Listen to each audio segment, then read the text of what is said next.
For his legacy, I think that he was faithful. He used the talents that he was given to serve God. I think he would really want to be remembered for that. He would want to be remembered as helping people. When he was a Sunday school teacher, he wasn't just a teacher, he was also a guy who would volunteer to help you, let's put on the roof for your house.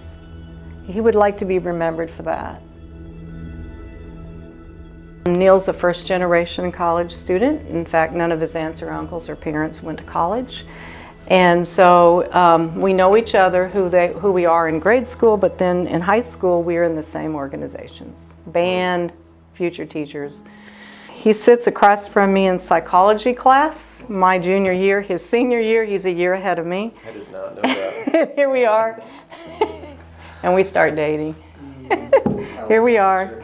We get married after my graduation, and we become man and wife in July 24th, 1976, and then have our first daughter in 1980. Neil was a hands-on dad from the beginning. There's Caroline when he really was excited about her birth. I'll never forget. We used to run to who was going to get her first when she woke up. We were just crazy about having a child. It was a big deal for us. So he was so excited, and then that's another one. That's Caroline, and then after that comes Becky, and there is a picture. Let's see, of him and the third daughter, Meredith. We're outside. We lived on Normal Avenue, and he's outside with her. And then there's the three of them, and then Lindsay.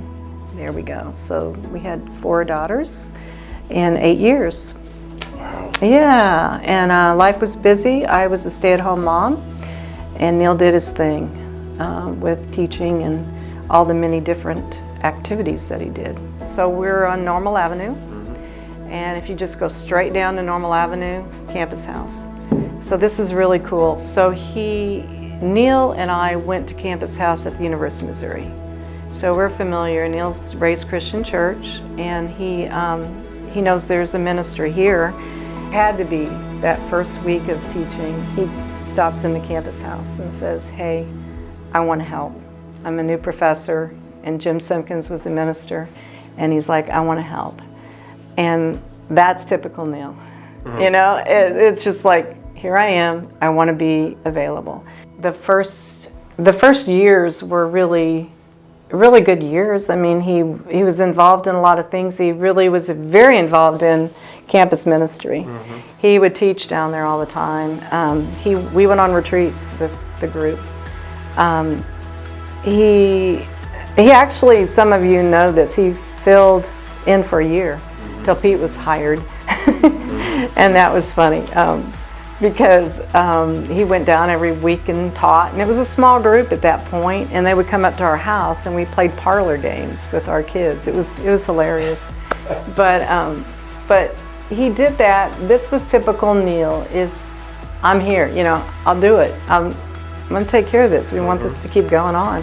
I know he really liked college students. I know that he always had office hours, and he always kept those office hours. You know, some professors don't want to, but I think that he really felt that it was important to be involved with students. They're making important decisions now. This is a good time in life. And I think that's, and he wanted to be the best teacher he could possibly be. He wanted people to know his subject. He had high standards, I think, back in those days too. He's kept every roster. I've got a book of rosters. Yes. And with their grades, yeah, he kept those. He kept that.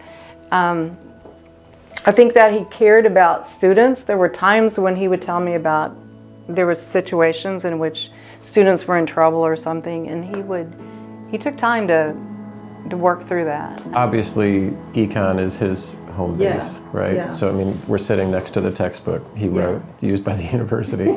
Yeah. And we're looking at his tags here, chair of the Department of Economics. But We are also looking at name tags of him being the chair of the Department of Chemistry and the chair of the Department of Psychology. Yes. How does an econ guy cross that bridge? Why are the departments of psychology and chemistry knocking on his door? And I think they pick him because he gets along well with people. And you're really just sort of babysitting till they find the chair that's going to take over. And he had the character. He had the character to do it. He had, he certainly could be forceful if he needed to be. He could do that. He could be forceful. He could try to figure out what the problems are. He could use analysis, because as an economist, you're always analyzing. Even at one point, they were considering him for provost, but he just said no. Don't even go there. I'll do these short-term things, but I don't want to make a career. Teaching is where I want to be. So that was cool, that he knew who he was. And that's one thing about Neil that you have to realize. He knows who he is. He's very intentional about his life. He really wants to plan and do things that he feels fulfill a need, things he feels like he's called to do.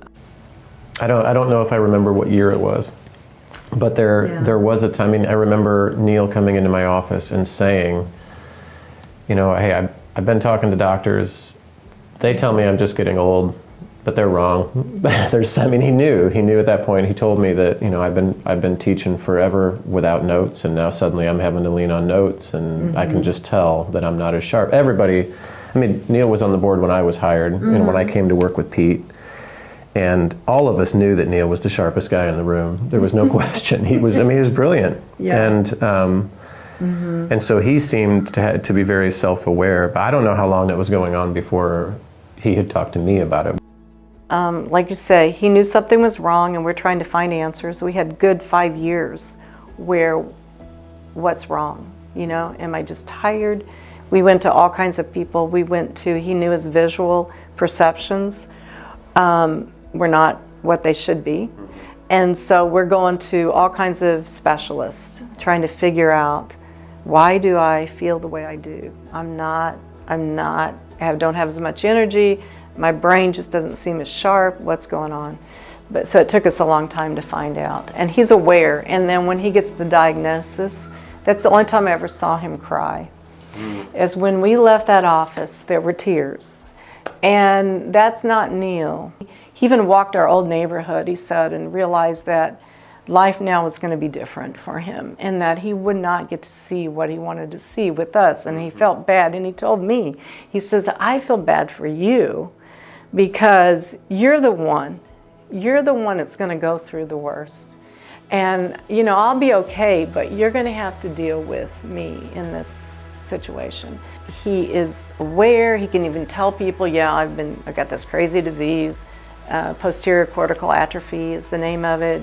It was also diagnosed too at Mayo, formally diagnosed with PET scans, and so we know. And I'm on a blog with people, and so I'm getting support from a blog. And then I have friends who are fabulous, who want to help, but then you get to the point where he's not self-aware anymore. And that's hard. That's the hard years when he's not aware and he thinks he can walk, but he's getting lost. And, so you go through all of that, all of those kind of things. But I have to say that God was good to us in that I got to keep him at home. He made it through the disease, and I didn't have to put him in a home. Would have been hard for him because he was so aware of all the way through where he was, at least. This was wonderful. I got a letter. I found a letter when he was on an Emmaus retreat in which I was the person that was at the retreat, and you get letters from family and friends. And I got a letter from him, which I didn't find until I knew it was there, but I didn't know where it was. But I got it on the anniversary of his death. This is so God. Dear Barb, I'm supposed to write something meaningful. That shouldn't be too difficult to do for the only woman I've ever loved. When I was young and foolish, I could imagine life without you. Now I can't. The biblical teaching that two become one is certainly true. I depend on you in ways that I don't even recognize. I don't like to make decisions, even decisions that you defer to me on, without consulting you. I don't sleep well here at home when you're not here, although I sleep fine when you're on the couch. Your absence unsettles me. How do I love thee? I won't try to count the ways, but I feel them deeply. Your persistent faith has kept me relatively on the straight and narrow all these years. Had I married someone else, I'm sure I would have turned out far different and quite possibly far less faithful. Although the girls don't always find you a barrel of laughs, you hold the family together. You do far more to keep the household running than I do, or I ever plan to do. You show love in action every day. This spring semester has been rough emotionally for me, but when I think of all the ways God has blessed me, starting with you and the girls, I feel almost ashamed that I got so blue over a job. So long as you are with me, I should be happy, and I shall try to be in the future. I hope that this experience, one that we have after fashion shared, will lift us up as a couple to greater and more joyful service, either where we are or where God will send us. I love you deeply and am looking forward to your return Sunday night. Yours in every way, Neil.